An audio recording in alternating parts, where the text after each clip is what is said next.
tonight, we're going to recount a story.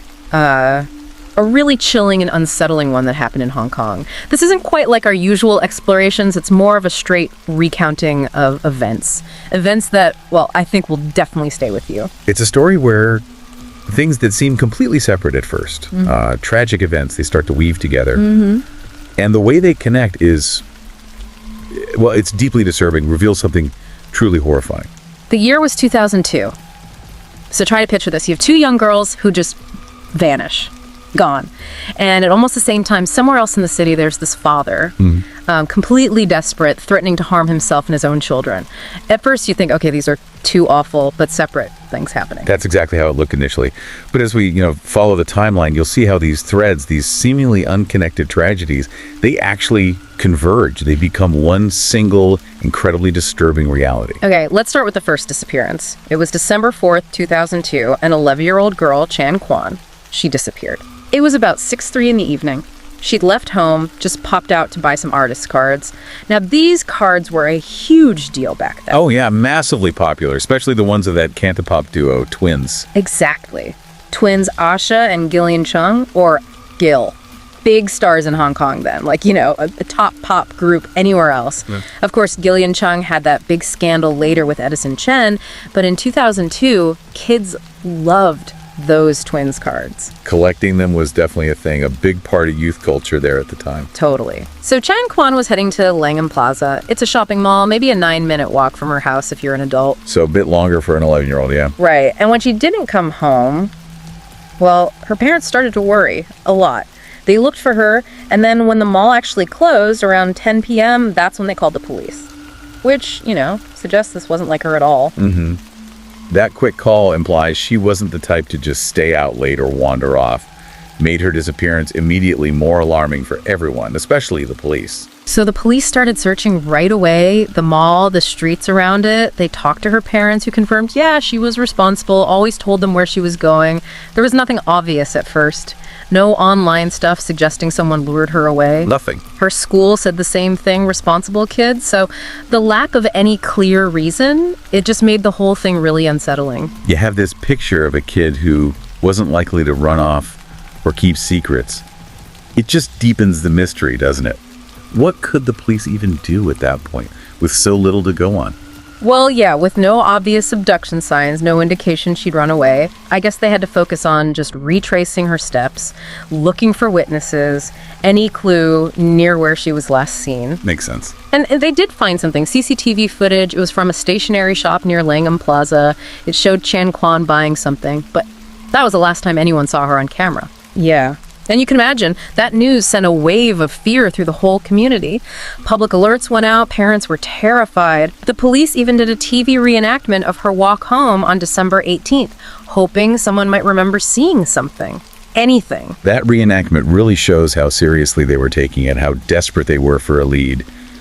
But it didn't work. No, sadly not. Nothing came of it. And then, just one day after that reenactment aired, December 19th, a second child went missing. Oh no. 10-year-old Yim Pui Shan.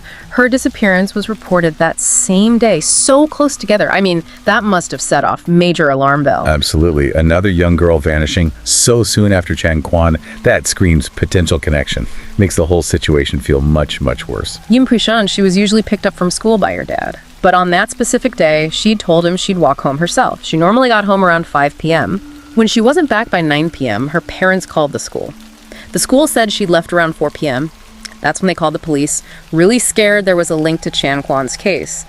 And, well, they were right to be scared. Their fear and just the sheer similarity, two young girls, similar circumstances. It really pointed towards something bigger, didn't it? A single predator, maybe? It looked that way. Now, Pui Shan apparently liked playing in a park nearby, but there wasn't any CCTV there, so no proof she went there that day.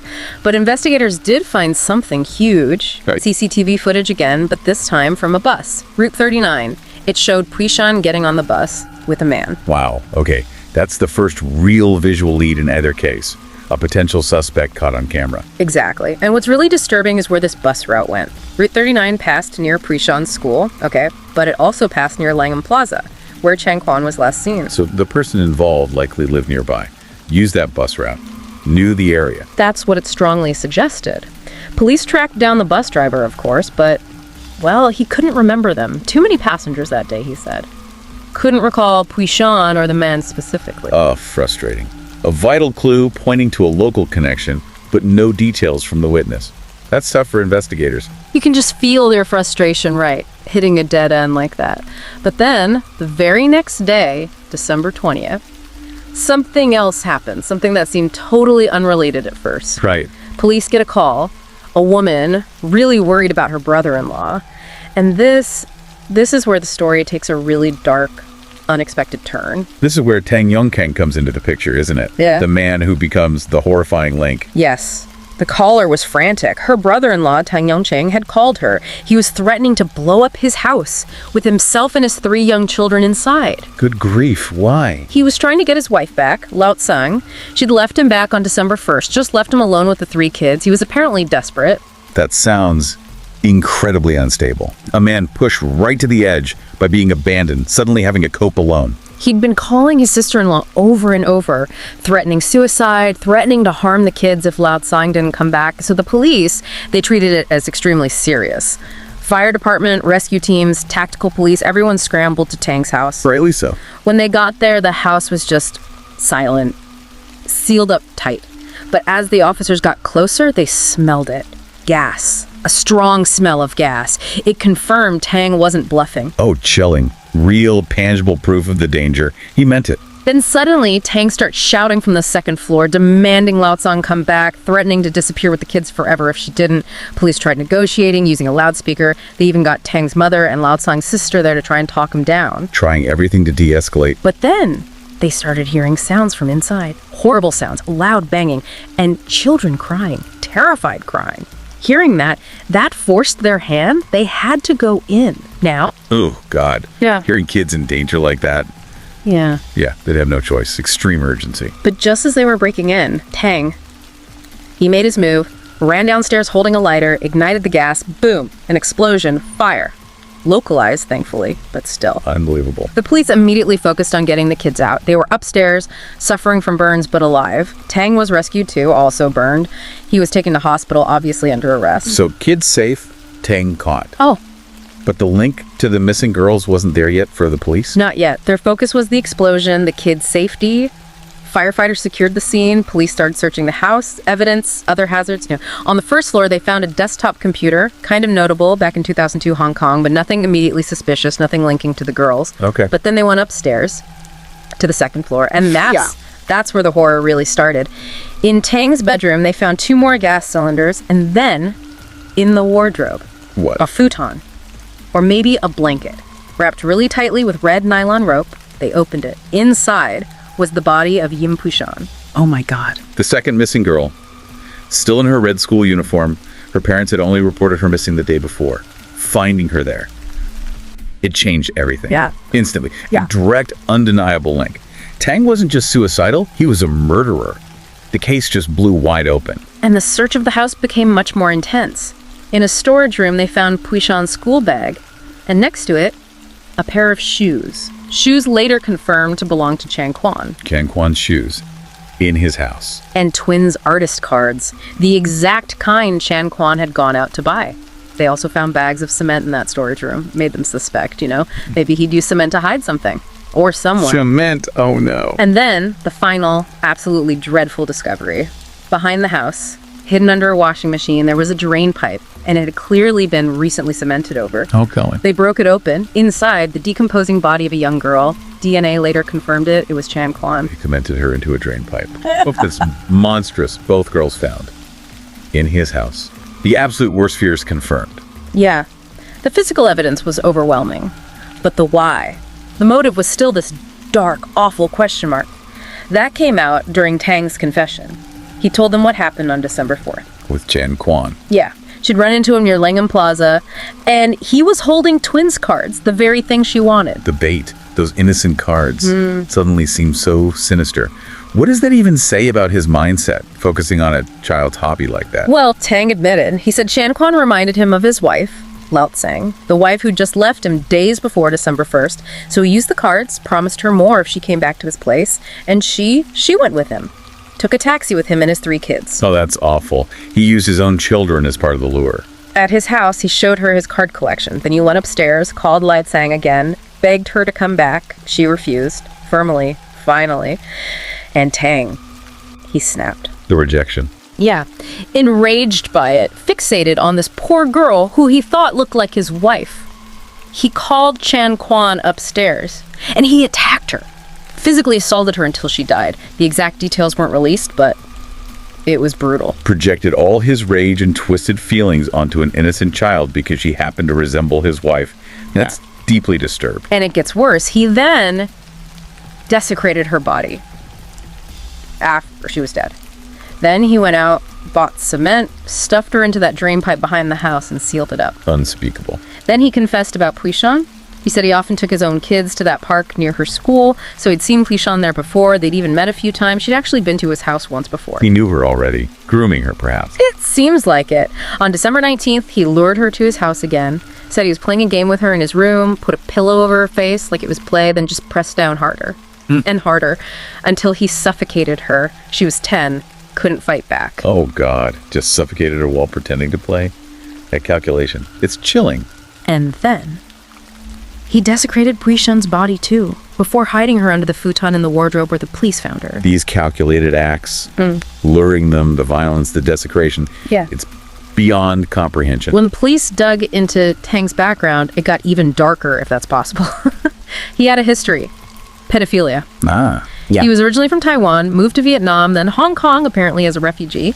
His first marriage ended because his wife found out about his tendencies. He'd actually brought a young girl into their home. So this wasn't new behavior at all, a pattern. A horrifying one. After that marriage ended, he started grooming Lao Tsang, his future wife, from when she was just 10 years old. Groomed her from age 10. Yeah.